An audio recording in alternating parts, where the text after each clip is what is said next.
Welcome to Mr.Veggiedad's Adventures.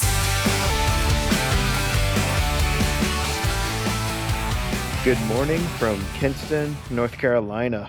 We're back at the ENC about 2 hours before the festival begins.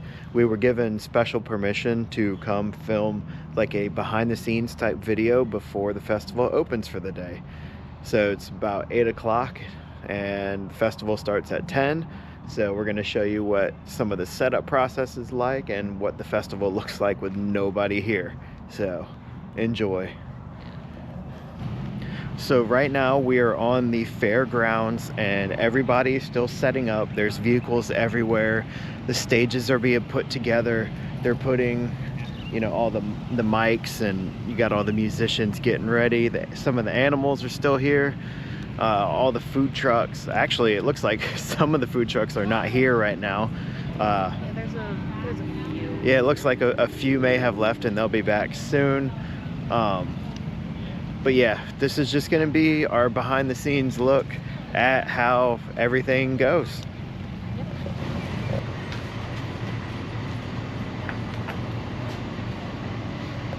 So we're out here with Dice Goblins and they are getting all set up this morning. Tell me, what is the setup process like for you? Well, when we come out here in the morning on the first day, of course, we got to set up all of our tables and make sure we have all of the stuff that we need. And it could be a lot of little things, like with the wind we had yesterday, we got to remember all of our little clamps and stuff. So we'll load our vehicle down with all the tiny stuff that we need for just regular display of all of our things. And then on the second day, usually it's just going through our inventory, figuring out what we have left, and trying to make everything look good. So it's just more about straightening up, filling in the gaps. Yesterday was very busy, so thankfully that was good. So we're just here today trying to make sure we have something to put out. All right, well, it looks like you got some stuff here, so that's good. Yeah, we try to come prepared. All right. This is Brad. We work here with Dice Goblins. We've been involved in this for a few years. So my process is, step one, trying to strap up, be ready. Filling in all of our gaps like he was saying, collecting out our card supports, trying to itemize all of our stuff, keeping sure that there's an eye visual for everybody to come and actually look at. We want people to grasp and see things and shock and awe. That's really the big plan. And definitely with how we persuade our customers by contending with other roles, So it's just a fun process really to begin with.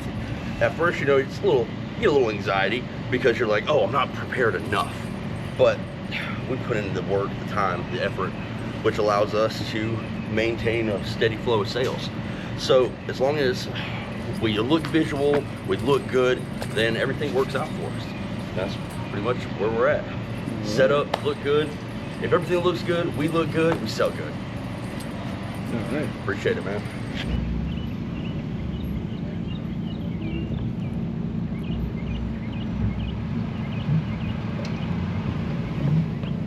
So all the food trucks are getting loaded. They're getting everything they need for the day to serve the thousands of people. We'll see if we can squeeze some interviews in with any of them, though they are pretty busy. So we will see. Good morning. We're doing turkey legs today. Our first setup goes as we set up the grills, get the fire going. Then the next thing they do is they wrap their turkey legs and get them on that fire. And about an hour, hour and a half to a turkey leg. Excuse me, guys, how long for a turkey leg? Probably, we talking today? Yeah. Probably about 10:30, 11 o'clock. No, how long does it take to cook one? Probably about an hour and a half. About an hour and a half. There you go, hour and a half on the grill. Come on out. By 10 o'clock, they'll be ready. Wonderful, ye old turkey legs. Right.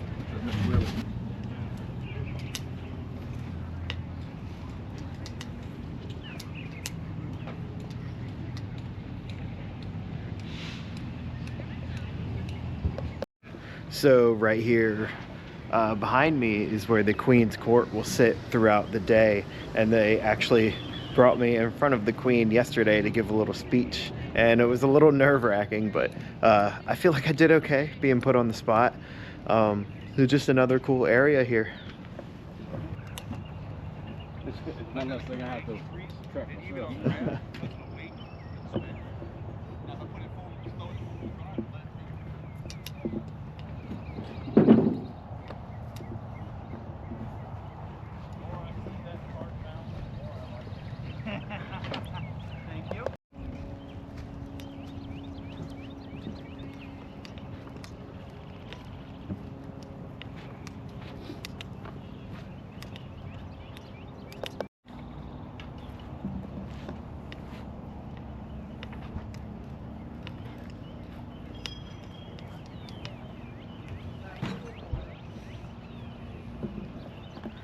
So right here behind us is the royal stage where Jacques the Whipper and the Shadow Players and many other amazing acts perform throughout the day. This is a a really nice setup stage, and we got the hay bales here for people that want to sit up close and the big bleachers.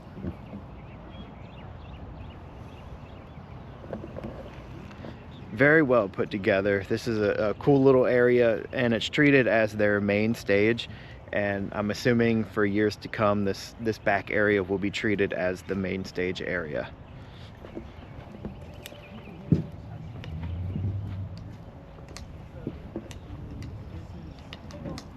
Hey, I'm Charlie with Pistol Penny's Kettle Corn. We're super happy to and excited to have been at the Ren Fair this weekend. It's pretty challenging though. Crowds are huge. You know, there's a lot of things going on, a lot of moving parts, and you know, you never know how to prepare, right? And so throughout the festival, you're always adjusting, always adapting, and it's a great ride. You stay busy. You're always super excited to see people, and you just have a great time. Cool. I'm Casey with Mountain Harvest Pottery, and some of the big takeaways from setting up, especially if it's windy, don't open your tent with just one person. I saw a couple tents fly away from their owners, so make sure you have at least 2 people and you immediately stake down the legs, and if you have weights, put the weights on the legs, because some people that just used weights, their tent lifted up and flew away. So I do recommend that. If you do anything breakable, like my pottery, which is all in the tent, make sure whenever you package it, I suggest packing with thin foam, and then after you've packed one tote, pick it up and gently shake it. And if you hear any sound, something's gonna break. So you need to make sure there's no movement inside that tote. As far as setting up, behind me is my husband's tent, which is Undead Armory, which is all the leather. And then mine is Mountain Harvest Pottery, with all the pottery and everything. Anything that you have as far as shelves or anything with height, stake it down. Buy eyelets, screw them into the sides, and stake them. I also have a wrapping table right here so that no product goes on this except for my little mini sculptures, so that I can wrap each item individually and keep it for the customer in a hand-stamped bag that I made myself. But yep, you want to take it from here? Yeah, sure.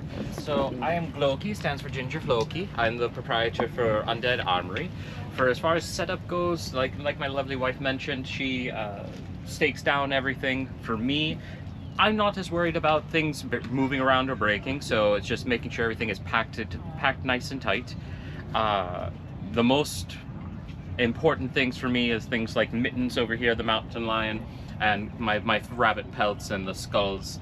Those things have a tendency, because they are gifts and they are things that I don't want to have broken or lost, just making sure that they are packed away nice and tight.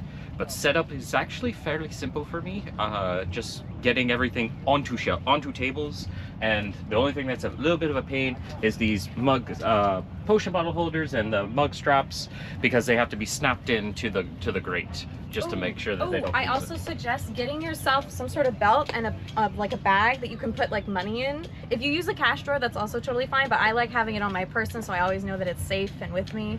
And it's super easy to just reach in, grab change, pull it back out. I also keep my phone in here as well as my Square reader. I'm sorry, I didn't mean to steal the line. No, you're perfectly fine. But yes, we love to have you guys out, and this was a great experience so far. Sick. Hi, my name's Sam Flippo. This is Witches and Wood Carvers, my booth. I recently stopped working in education because I decided Ren fairs were a better way to go for my mental health. And I started doing things like putting together my own scobies and my own soaps and my own tea kits, where I actually paired with another tea shop and we're able to do 10% refills. And it's been like growing a network for the community of Wilson. So grew up in Wilson, North Carolina, was sitting in the back of a car with one of my friends, and her teenager was shouting about how she never wanted to return home after she turned 18, and her mom said, if you don't like your town after you turn 18, it's your fault, because you can vote and you can go to city council. And I thought, wow, my problem with my hometown is my artist friends have nobody to represent them. So I came home and I started representing them and putting my own artwork out there, and it's just kind of funny because I don't need my artwork to be on a Van Gogh as much as I need it in somebody's kitchen on a dishcloth. And so I've been sort of changing the game for myself and redefining what it is to be an artist and making it a small business move. And it's been growth. And the reason it's so important to come to fairs like this and festivals is there's so many people here that are going to help you be a better resource. I just found out that my mugs are priced way too low, and so I'm going to be adjusting that, which is great because I didn't know that I could go higher in that market. And I learned from one of the leathersmiths that something that I traded for the other day, they're going to pick up. I finally and found you. Chavez! Yeah. I'm over there. I'm over here bragging about people from Wilson, and this is one of the people from Wilson. And yeah, so that's just that's a big part of it for me, is interconnecting and getting people's stuff out there. Yeah. So this is my 3rd year working for it. I started since year 1, and it's interesting to see the actual growth of not just the festival itself, but the amount of people coming out. The first year was crazy. I don't think we expected as many people. I worked for a different vendor, and we did not expect the amount of purchases, the amount of people coming up, the amount of people who have come up to us last year when we were here saying like, oh God, I remember from last year, oh, you got new stuff, that's awesome. And just to see it go from, you know, just a little bit part of this field all the way expanding, like there's barely any blank spots, and even the blank spots are used for camping, LARPing, people hanging out. It's great to see, and it's fun because as somebody who never thought I'd be doing stuff like this, seeing starting year 1 and still seeing it grow and hoping for the best for the years to come, that maybe it's not just going to be a single weekend, maybe it'll be 2 weekends, and it's going to keep growing. I mean, it's great to see. I love it, and just a lot of fun friendly faces. I remember the coordinator from the first year, she bought a bunch of stuff for her grandkids because she loved it. She's like, oh, it's so cute. So I love it. This place it's been a blast this weekend, minus a couple hiccups with the weather, but Mother Nature can't always stop us. You're good. Hello, meat vendor here at the ENC Ren Fair. Excited to be here. So we make our meat out of wild fermented honey that's local. We stir it by hand until we produce some products that are then added with different fruits and different herbs to produce our lineup. So it's all about NC. We're bringing it here to the Ren Fair. We're excited to be here. Today's been a blast. It's one of the biggest Ren Fairs we've ever been to, so we're excited to take off for a second day. So excited to be here and ready to pour some more meat. All right. So the festival will be opening in just a few minutes, so we're going to end our behind the scenes portion of the vlog here. And this was a cool experience. Thank you so much to the ENC for letting us in 2 hours early to do this. I'm blown away. The people here are awesome. Everybody's a community here and they all love each other. So we're definitely looking forward to being back next year. Oh yeah, absolutely. Absolutely. And now we're about to start our day 2 vlog. Woo! Woo!